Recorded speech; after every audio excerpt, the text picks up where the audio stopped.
Hello ladies and gentlemen, it is time for AMA number 29. Let's see what kind of questions you've asked this time. If your question doesn't get answered, please refer to the subreddit. If you have any questions of your own, also refer to the subreddit. I'm no longer going to check questions on the Discord. I just want some more activity in the subreddit, that's all. I'm trying to use you guys to up the activity. But nevertheless, we have a lot of questions today. Let's just jump straight into them. These videos are also going to be videos. The audio of these videos is going to be uploaded on the voice of Yamato. There, pointing. I know I'm wearing the same shirt as in the videos from yesterday, but I'm recording this yesterday. Okay, I'm recording this yesterday, and then my boy Evil Jacob Wolf is going to edit it. Takes time. Don't worry about it. All right. This is one t-shirt, one day. Okay. First question by Warriors. There's a common practice in chess nowadays, which is grandmasters scrimming against chess AIs, such as AlphaZero, an AI that makes Magnus Carlsen look like a low diamond. Yeah, I know. Dota has a similar thing called OpenAI, which wiped its ass with some of the best players, both 5v5 and 1v1. The reason this came to mind is because chess GMs have exhausted the maximum skill cap that can be attained by scrimming humans. Let's just see. Well, I should just finish reading it. Assuming such an AI is ever made, as far as I know, current scripts are purely focused on 1v1 duels and not on 5v5, efficient farming and overall strategizing. Do you think it would be beneficial for low pros to use such an AI to get ever so close to the perfect game? Yes. The tricky thing is with League is I'm thinking about the process of creating an AI like this. It's so tricky because the game changes all the time, so the variables change all the time. I don't know what kind of efforts would be needed to go through that, but playing against something that is mechanically and like micro-wise perfect is going to be great practice. It just is. It's natural as well. You notice when you play against better players, you're going to improve. That's why, like, some players can be better in North America, be worse in North America than they are, for example, in Korea or LAC. You know, environment matters and what you're practicing against matters. Obviously, it's a lot more behind it than just that. But my point is, practicing against better things is going to be more beneficial to you. You know, chess is an easier exercise and an easier thing to figure out because there is, a set amount of moves and board positions, while League of Legends has so many variables that are tough to define. But if it ever comes to the point where you can practice against, I've watched the OpenAI matches. I remember watching Dandy play against a Shadow Fiend, and he was just hitting every Q. I don't remember if it's Q, but the soul rage, and obviously this is great practice, but because what it will show is the absolute perfect way of playing matchups. Because you use chess as an example. There is a development in openings, right? There's opening theory until someone figures something else out, and opening theory has been pretty much figured out due to AI. You know, the first moves of chess are usually predetermined. These have been widely agreed as the best moves. There are some adaptations, like pushing your outer pawns forward. These are some, Leela chess moves and so forth. There are definitely adaptations, but that's where it would be the most intriguing. If you could have like two bots at the highest level playing a specific matchup out, it would be very similar to two bots playing out a specific chess opening, just to see what are the ideal moves in the position, and that would be insane. Like, let's say there is something revolutionary about Oriana versus Syndra, or maybe there's a champion that is better than everything. You could just test so many different matchups, not only player against AI, but AI against AI, and just see how they approach the matchup and how they, approach the wave. So this is definitely an exciting topic, and I think as a coach, I would use the shit out of this, for sure. No shame at Reddit.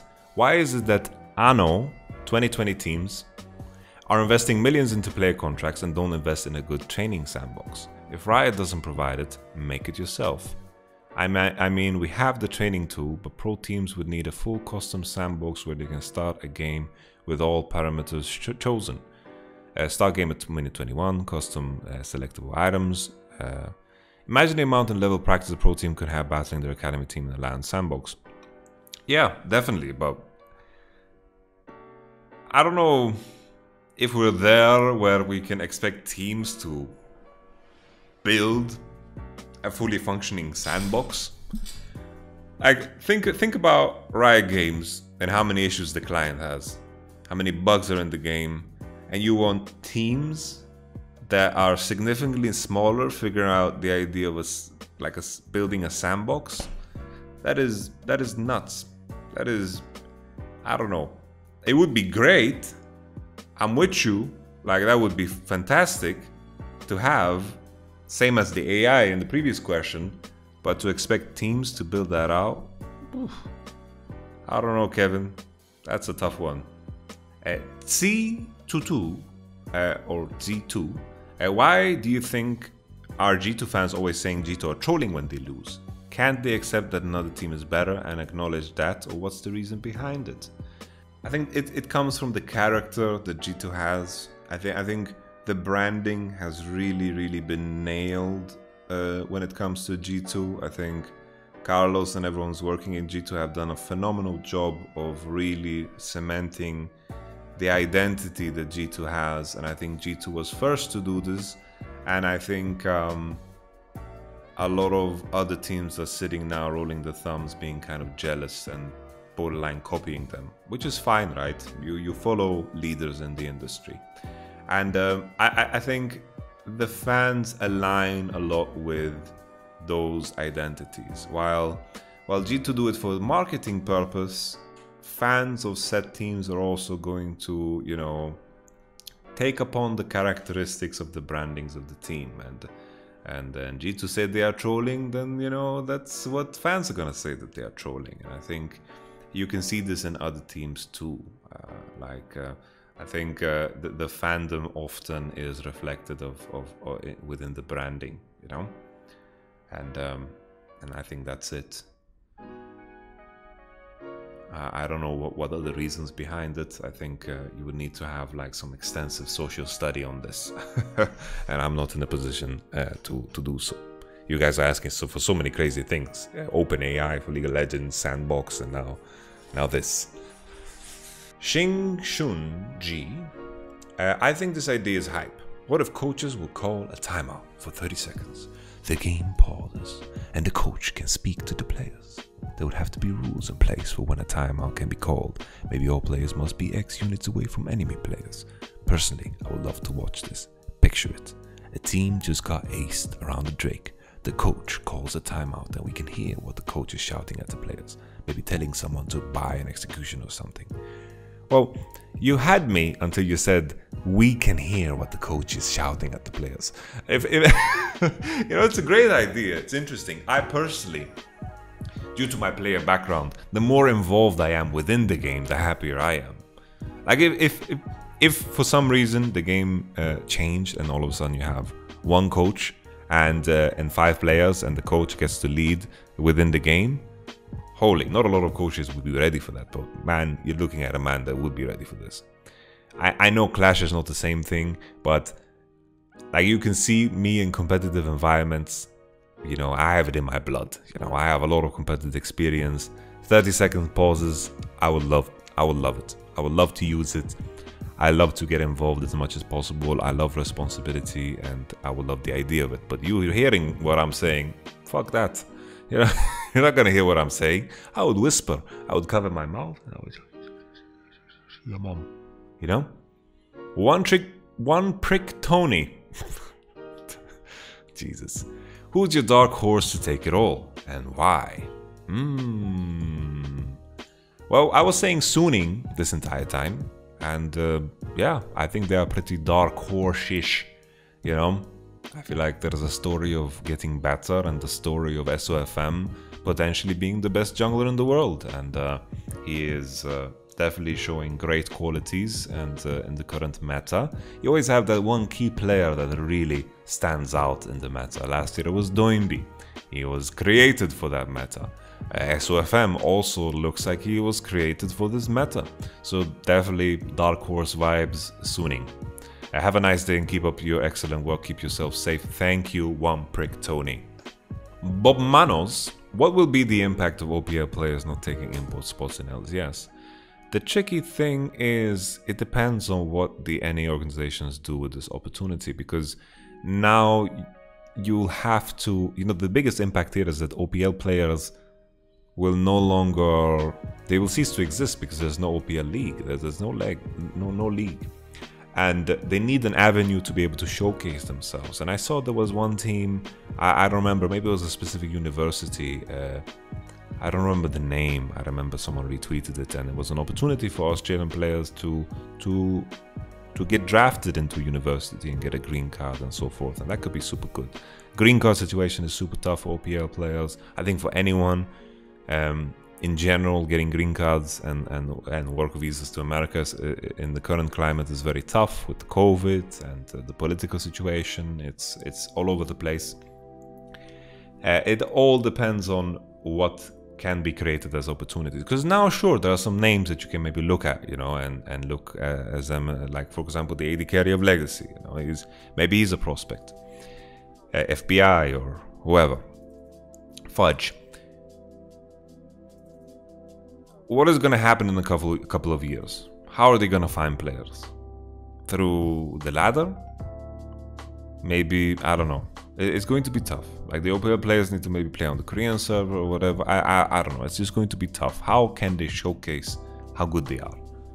It all depends on where the ball rolls from here. If it's downhill, because nothing is being done in order to give the OPL players a chance to show themselves off, or if it's going to be like 5 OPL players are going to be doing fantastic in the league, and then it's going to be like a big focus point for everyone. Could be the case, But I think it should be explored by all NA teams. This is just another pool of players that you can add to, and it diminishes, the excuse of having a smaller player base, because OPL is now your player base too. What do you think will be the most impactful changes in the offseason? Well, the items is a pretty big one. I'm worried that it will alienate new players. I'm worried that it will alienate players that are coming back.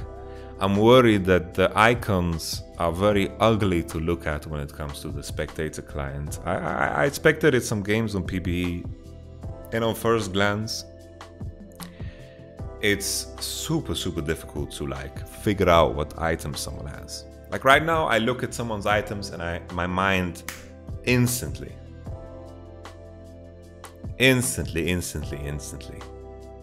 just, I see the information. I borderline see the attack speed and the AD, but I don't know if this is the case because I'm used to it. So I'm in between, I'm in between. On a personal note, I'm super excited about anything new within the game, exploring the game, figuring out the game. I love this. This is why I love League of Legends. So I'm super excited on a personal note. But I have to admit that I'm worried that maybe the game, might die off of this. But who knows? Gumishek. All the questions in the recent AMA are very short. Does long questions have any chance to make it to the video? Yes, they do. He asks, what is your favorite language? I really like the language of the blue people in Avatar. So like, for example, Turuk Maktu. Like that sounds cool to me. I don't know what language they speak. Barrier Cult. Has Jiizuke ever cooked something back in Vitality days? If so, how was it? The man only cooked chicken and eggs. I think he's scared. He's been shit-talking all of the Italian food we've ever eaten, all of the pasta, all of the pizza, all of the mozzarella, all of the tomato mozzarella, all of the basilicum, and all of the pesto. He's been trash-talking it for such a long time, he wouldn't dare to cook, I think. Space Dementia. How did it feel to work in Korea, and what was your reason for coming back? It looked like you were having a positive impact on Sandbox. The Sandbox experience was one of the best esports experiences I've ever had. Like one of my best experiences in my life, and I wish I could continue, but I'm going to say it now and once of all. I didn't sign again due to personal issues. It was related to the timing. Sandbox, of course, need to prepare for the next season, and I was, you know, I had the contract set in stone, and they were pressed on time, and I didn't feel comfortable signing in that moment in time due to personal reasons. And that's it. I'm sure there's going to be a future where I potentially work with Sandbox or in LCK again, and I'm going to continue to learn and study Korean because I am in love with the team culture, and I learned super much, and I'm going to do my best to stay in touch with all the friends I've made over at Sandbox, because I feel like Sandbox, you know, has a very dear place in my heart, and I feel very bad about not signing again, because I feel like I owe them so much more. You know, I poured my heart out, but considering the circumstances, me being in quarantine and the delay of the visa, working remotely is already tough, but doing it through a translator makes it even harder. So I can't say that my work really began before like I really arrived on location. I did my best, of course, to direct my coaches that I had on site and so forth, but it just isn't the same, because I'm a very physical person, and I read signs of people, and I feel the room, and I bring the emotion to the table that is missing. Like I am very active in that way, which I coach, and this is something that, in my opinion, transcends language barriers, and I definitely can see a future where there will be a reunification. So I hope so, at least. Recount, it's like the World of Warcraft add-on. Hi Amaro, excluding League, Esports, etc. What is something that you would love to accomplish in the near future? I don't know if it's in the near future, but I would love to be titled in chess. I'm very far from it, but it is something that I have as a dream. I also really want to have a plaque from YouTube. Even the 100k one would just be enough for me. Just having the 100k subscriber plaque, that has been something that has really like fascinated me. You know, whenever I saw it in other YouTube videos, it really, I don't know, it just looks, just having something that really, you know, cements your effort like that is something that I would love to have. So I guess that's it. And I think that does it. If I didn't answer your question, please ask again. There's a lot of questions, so I apologize. Please don't kill me. If you enjoyed this video, please leave a comment, let me know, like the video. Apparently the YouTube algorithm is very, you know, very driven by comments and likes, and I have not found a clever way like Davey504 to say, oh, ooh, I need to pay my bills, ooh, slap like, you know, I haven't figured out a clever way to say it, so I'm just gonna give it to you how it is, you know. It just helps me. Yes.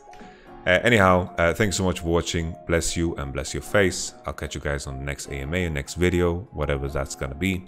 All the best to all of you. Thank you. Bye bye and toodaloo.